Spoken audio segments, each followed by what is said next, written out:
Assalamu alaikum, everybody. Good morning and good afternoon. First of all, I want to thank everybody for joining here and the organizers for bringing together all of the marketing fraternity. And I think that last presentation from Saad was very insightful and a great segue. A few minutes ago when they said, can I mic you up? I didn't realize that I can't walk as much as I used to be able to, but I would rather interact with as many of you as I possibly can.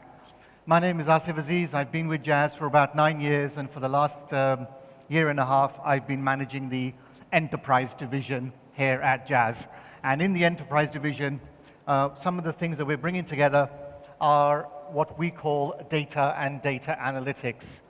Just like in the current world, we see how GPS helps us to navigate and go through uncharted territories. I believe data does exactly the same for our businesses. And we're very familiar with the quote from the advertising industry that says, 50% of my marketing budget is wasted. I just don't know which 50%. And what I want to do is talk about how I look at data.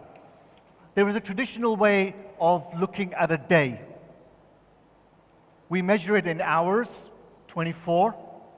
We measure it in minutes, more than 1,400. We could measure it in seconds, 86,400.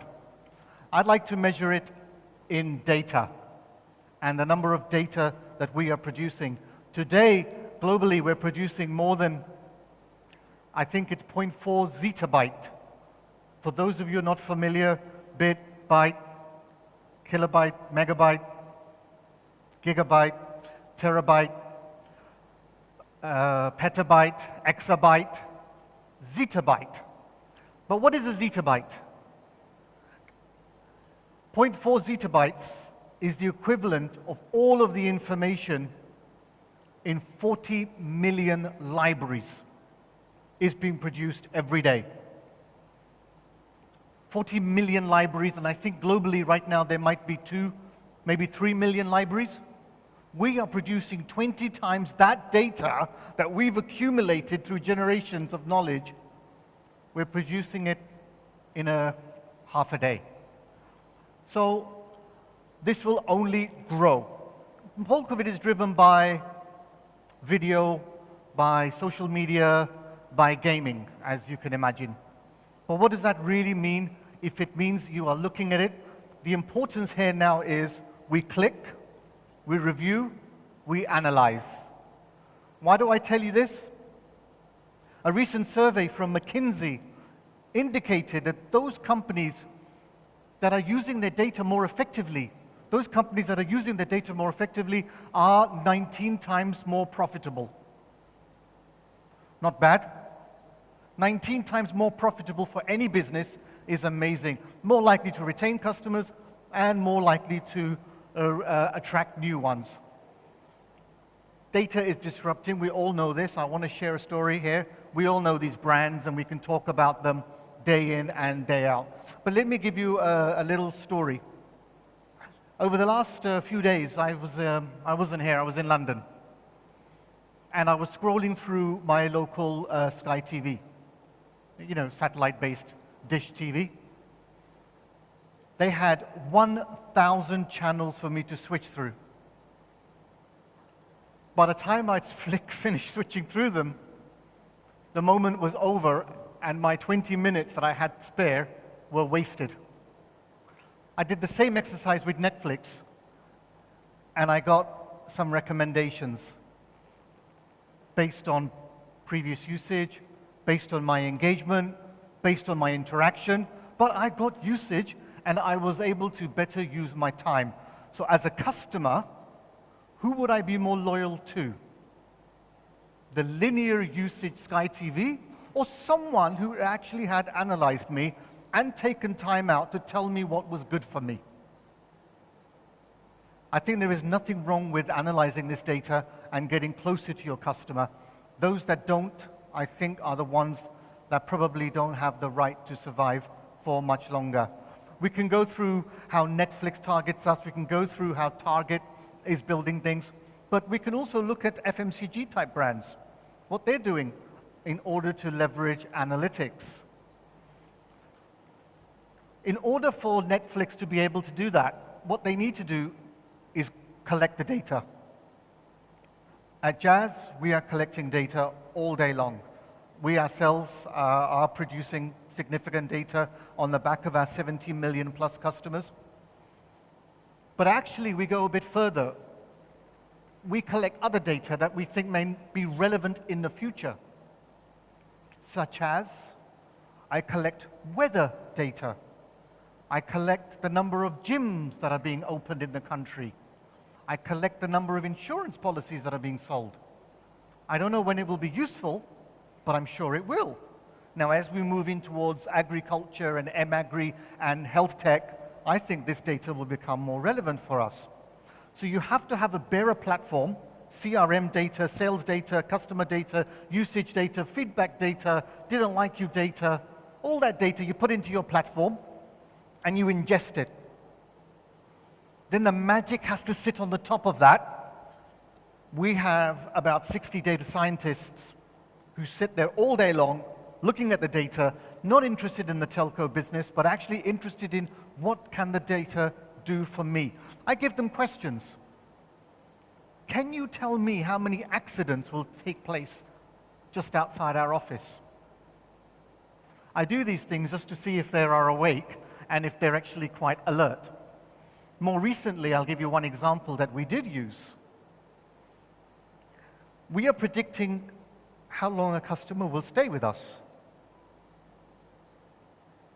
It's called churn in our industry.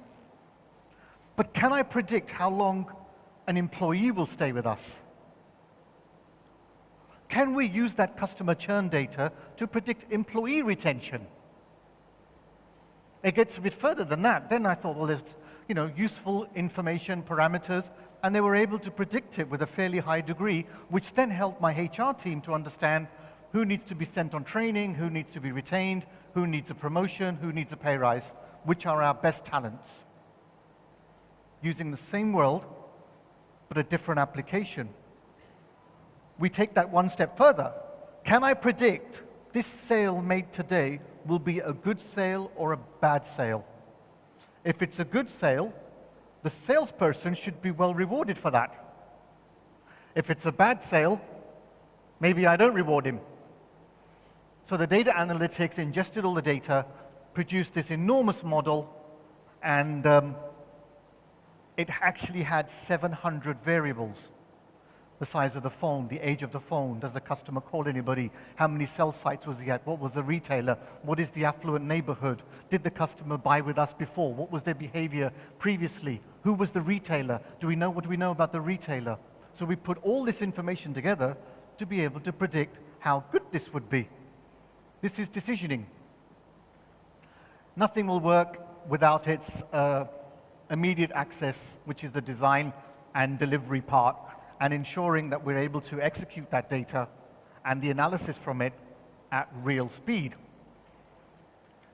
So the marketing practices are now shifting, and I think for a good reason, from being guesswork to some degree of analytical rigor. And then what you do is you actually implement that inside a ring-fenced area so that you can understand what is my return on investment, who should I be targeting. But more important than that, we're looking at how can you lock it to a particular region. So Asif Aziz is now in Karachi. Asif Aziz looked at Cardi's Instagram page. Asif Aziz is within 100 meters of a Cardi right now. Mr. Cardi marketing manager, is that information of relevance to you? You've used the campaigns with me, Mr. Cardi. I can now tell you that your customer who used your campaigns previously is now within the vicinity of one of your retail point of sales. And it's just one example of a retailer. It can also work in FMCG as well. It works for telco. It can work for everybody else. So the significance of geo-marketing and actually locking this, making it locally relevant to individuals is what we're doing. Now, I can't do that manually. So some of the things we're doing is thinking about how to industrialize this so that actually it's all done at a click of a button at the desktop of the actual marketing manager. We don't want too much human intervention. I'm a huge proponent of automation and getting things automated as fast as possible. Just remove the human error. How do you make these messages go out a little bit quicker? I've looked at a particular product and I want to be able to buy it. So you capture what you've taken, you've ingested all the data, you've put the analytics on top, and you've put in a platform to be able to execute. In order to do this very, very quickly, this is a system that is being built internally. But what I want to do is talk more about how does this actually work. Somebody can ask me a question. We're a country full of tea drinkers, correct? Having grown up in the UK, I'm a coffee drinker. So this question from one of my customers was really relevant. It was, how can I get more people to drink coffee? Good one. Again, our data scientists used all the data that we had ingested and combined this with the data from the coffee provider to be able to give them a solution that says, I believe these are the customers in these locations you need to be targeting much more and more frequently. And in order to do that, I suggest you automate it using k-means clustering and a lot of other data science tools. But very relevant for an individual, not just in a retail, but also in FMCG. It could also be, you know, we are very big soap users, but, you know, what about shampoo? We're very big Asian clothes wearers, but maybe not many jackets and shirts are sold. How can you help me generate more sales for my business? Back to my first point, the more data you have, the more robust your solution will be. Similar situation for another customer of mine, which was around how can I get more people to download and then use my app? Okay, it's a big country. Can you be a bit more specific? Okay, how can you make it more relevant in Islamabad?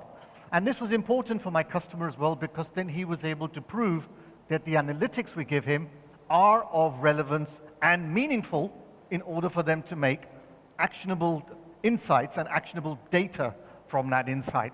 Again, the solution we gave them was to identify pockets based on their data and my data on where they should be doing their particular marketing. Now, of course, a lot of this also works, so you got the analytics, you got the tool to be able to do the actual marketing, but then it's the actual platform to be able to execute. I think I may have accidentally clicked something wrong. But it's okay. So the point really was, you get the significance of geo-marketing, you get the significance of the data analytics, you combine that with the data of somebody else to be able to give what we call actionable insights. And a lot more with the automation. Now, just as a final conclusion, I cannot emphasize enough the importance of robust data. And it was heartening to see all that data in Saad's presentation. He had me captivated because I like data. And I like more data you can give me, the better it is. But I never will act on one piece of data. Brand Health Tracker says we've got the best brand. NPS score says we're the most favored brand. But sales are down. And why are sales down? There could be multiple reasons. You don't have the distribution, you don't have the retail, your product wasn't good enough, your price was overstated, maybe your campaign wasn't creative enough or motivating enough. How would you measure that? So you have to measure everything in order to take actionable insights. Then I think the only thing I will have to say is speed of action is of the most essence, really. In order to have that data is time-bound. That knowledge is time-bound. In order for you to be successful, you would have to execute and action that campaign immediately. one other example I will bring from my world. When a customer goes to buy a recharge, I can ping that customer a message within 10 seconds and say, you know what? If you double your recharge today, I'll give you 2 gigabytes of data. That same message goes to the retailer that is standing in front that says, if you give him an extra recharge, we'll give you 1 gigabyte of data too. That campaign only works when it's contextual, real-time, and automated. These are some of the smaller use cases we've actually been building in to our particular business to be able to build industrial analysis and to be able to build much more robust data decision making. We've taken that data, we've taken that knowledge, and we're now looking to see, can we help other industries? Can we help other products? Can we upskill all the marketers to be effectively data-driven rather than the guesswork? So the point that I made at the start, whereby 50% of my marketing budget is wasted, I just don't know which one, I think will be a statement for the legends. I think in future, you will all know where your money is being spent and how much you're getting in return for it. Thank you very much.